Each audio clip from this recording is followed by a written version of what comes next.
Continuamos, vamos a revisar cuál es la situación de los ríos en Napo. La ministra de Energía y Ambiente, Inés Manzano, anunció la suspensión de la actividad minera en la provincia. Para abordar este tema me acompaña José Moreno, activista de Napo. Buenos días, bienvenido. Muy buenos días, Yesenia. Un placer poder compartir con ustedes esta mañana. Cuéntenos cómo está la situación de los ríos allá en la provincia.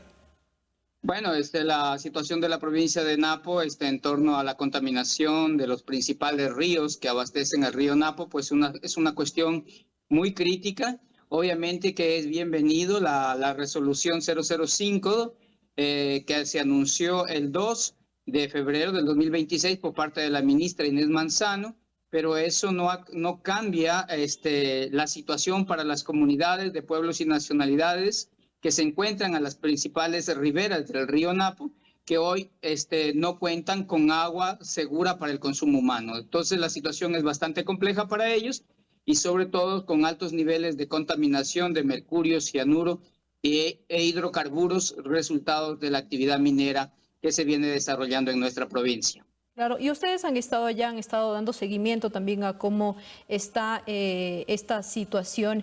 Cuéntenos un poco más, detallando también, en este caso, cada uno de los ríos. Sí, los ríos del cantón Carlos Julio Arosemena Tola, en el PDOT, el último PDOT del cantón, por ejemplo, se manifiesta que los ríos del cantón Carlos Julio Arosemena Tola no son aptos para el consumo humano. Y esto obviamente se vulnera los derechos de las comunidades a la salud, pero sobre todo el acceso a agua segura. De la misma forma, en el cantón Tena, la afectación en los ríos es compleja y esto también ya lo demuestran los estudios físico-químicos de suelo y agua que ha realizado la Universidad Iquian conjuntamente con la Universidad Santo Francisco y otras organizaciones adicionales, donde ya se determina la presencia de mercurio, cianuro, otros metales pesados, pero también la presencia de grandes cantidades de hidrocarburos. Claro, y desde el activismo, ¿qué actividades se han estado realizando allá en la provincia? ¿Perdón?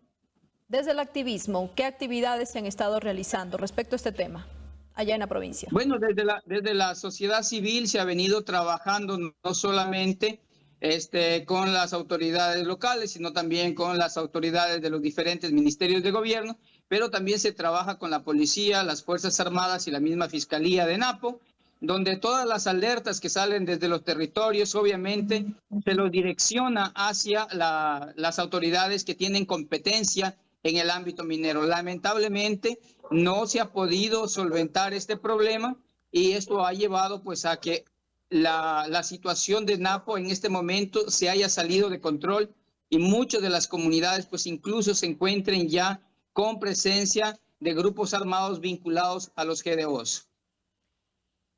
Y manifestamos también en este caso que Napo es una de las zonas más golpeadas por la minería ilegal en Ecuador y esta actividad ha generado impactos ambientales, también impactos sociales. Y la suspensión de la que hablábamos al inicio busca frenar justamente el avance de estas prácticas y permitir también que existan acciones de control. Usted lo ha dicho, se ha comunicado esto a las autoridades. ¿Cómo se ha avanzado hasta el momento?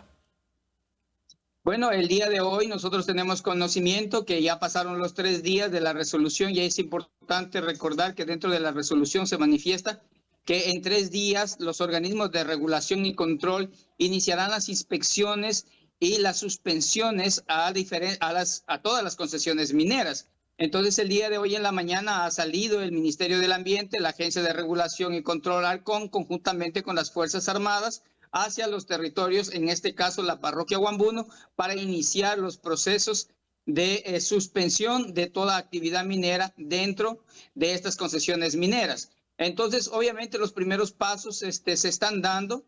Aspiramos que esta resolución sirva primeramente para que el Estado pueda nuevamente recuperar el control del territorio y sobre todo de que a los concesionarios, a los que se les entregó las concesionarias, pues obviamente puedan ser llamados ante la Fiscalía para que den sus versiones de por qué existe minería ilegal dentro de esas concesiones mineras. Nosotros aspiramos que el gobierno central vaya un poco más allá de esto, que inicie un proceso de reversión de concesiones y caducidad de las mismas para que el Estado pueda nuevamente recobrar estos territorios y a partir de ello buscar el equipamiento jurídico para que estas personas que han incumplido con las normativas ambientales sean sancionados, porque no se puede dejar en impunidad toda la destrucción y la contaminación y el desplazamiento de las familias, de las comunidades y de sus territorios. Y la ministra Inés Manzano anunció justamente, y lo decíamos al inicio, la suspensión total de la minería metálica y no metálica en Napo. Y esto rige desde el 2 de febrero del 2026, esta resolución de la cual estamos hablando. ¿Cómo miran ustedes los alcances que podría tener esta resolución? Bueno, nosotros creemos que la resolución de por sí sola no va a solucionar los problemas que tiene Napo. Y es por eso que nosotros desde la sociedad civil hemos impulsado y hemos pedido al juez de la Corte de Audiencia o la ampliación de la minería después de la sentencia de segunda instancia que se con la acción de protección, para que el juez pueda medir que después de que él dio la sentencia favorable por la vulneración de los derechos humanos, el incumplimiento de los ministerios ha permitido el incremento de la minería y con ello, obviamente, el aumento de los pasivos ambientales dentro de la provincia de Napo. Eso ya lo estamos pidiendo desde la sociedad civil para que el juez nos dé esa posibilidad para poder llevar nuevamente ante el juez y que el juez pueda tener una apertura más amplia de la problemática de Napo. Adicional a eso, también estamos buscando que desde el gobierno central se habilite la declaratoria de emergencia ambiental para Napo, dado que los efectos de la contaminación y la destrucción y el mismo saqueo del gobierno, de las actividades mineras, que de una o de otra forma los ministerios de regulación y control lo han permitido. Y desde la sociedad civil, desde el activismo, bueno, usted ha manifestado algunas acciones que van a impulsar, acciones de protección, entre otras. ¿Cuál va a ser esta hoja de ruta que ustedes ya lo han planificado? Bueno, desde la sociedad civil primero es seguir monitoreando los territorios porque es algo interesante. En Napo se ha creado una red de alertas tempranas comunitarias y todas las comunidades están de una o de otra forma interlazadas a esta red de alertas tempranas y gracias a estas alertas es que se puede de una o de otra forma dar evidencia de todo lo que está pasando. A raíz de la suspensión que anunció la ministra, diferentes operadores mineros han comenzado a abandonar la provincia de Napo. Hay maquinaria saliendo de diferente tamaño, de diferentes lugares de la selva, y no sabemos qué rumbo están tomando. Entonces eso sí nos preocupa porque así como entraron sin ningún control, están yendo sin ningún control y no hay ni siquiera retenes policiales o militares para que se decomise esta maquinaria o a su vez por lo menos se haga revisiones para ver qué tan legales son estas máquinas que están saliendo de la provincia de Napo y hacia dónde se están dirigiendo. Entonces sí hay muchos temas que quedan pendientes y aspiramos que desde el gobierno central haya un verdadero plan para solventar las necesidades urgentes que tiene la provincia de Napo y sobre todo dar cumplimiento a la sentencia de primera y segunda instancia que obliga al gobierno central a iniciar un proceso de restauración y remediación de todos los pasivos ambientales en la provincia de Napo. Claro, y usted manifestaba esta importante coordinación que existe con las comunidades. ¿Ustedes mantienen el diálogo permanente entre todos? Sí, los colectivos sociales, y es por ello que de todas las comunidades no se puede decir que todas las comunidades están a favor de la minería. Eso sería un absurdo porque las comunidades subsisten de la pesca del río y sobre todo de la agricultura. Todo esto está seriamente afectado. Son familias muy puntuales las que se han vinculado a la minería ilegal y obviamente que el silencio y el retardo en los que han caído las autoridades locales del Cantón Tena y de la provincia ha facilitado a que esta pandemia minera se desplace en todas las comunidades y en toda la provincia. Claro, y ahí podemos explicar un poco más las diferentes posiciones también que en este caso tienen las comunidades. Por ejemplo, quienes, usted lo manifestaba, quienes están a favor y quienes no. Sí, ¿Qué han dicho? como usted lo acaba de mencionar, el tema del divisionismo comunitario es una estrategia de la actividad minera, de los grupos mineros. Divide y vencerás. Y las únicas familias o las pocas familias que se benefician son las que tienen acceso directamente, su propiedad hacia el río, porque la minería se hace dentro de los lechos de los ríos, en las playas y en las islas. Pero el resto de la comunidad que se encuentra a los alrededores o que no tiene terrenos a la orilla del río solo son perjudicados, no beneficiarios. Y es ahí donde nosotros podemos ver que las comunidades después de la pandemia quedaron en una recesión económica extremadamente fuerte y por eso han sido víctimas o presas fáciles de estas economías irregulares.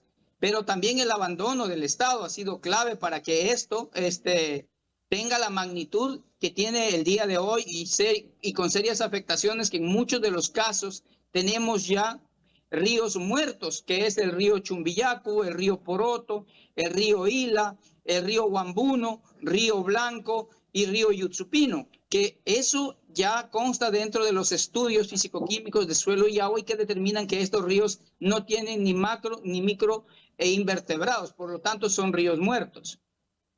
Varios pedidos que ustedes están realizando. ¿Cuáles serían estos pedidos urgentes, prioritarios, que tienen que ser de inmediato?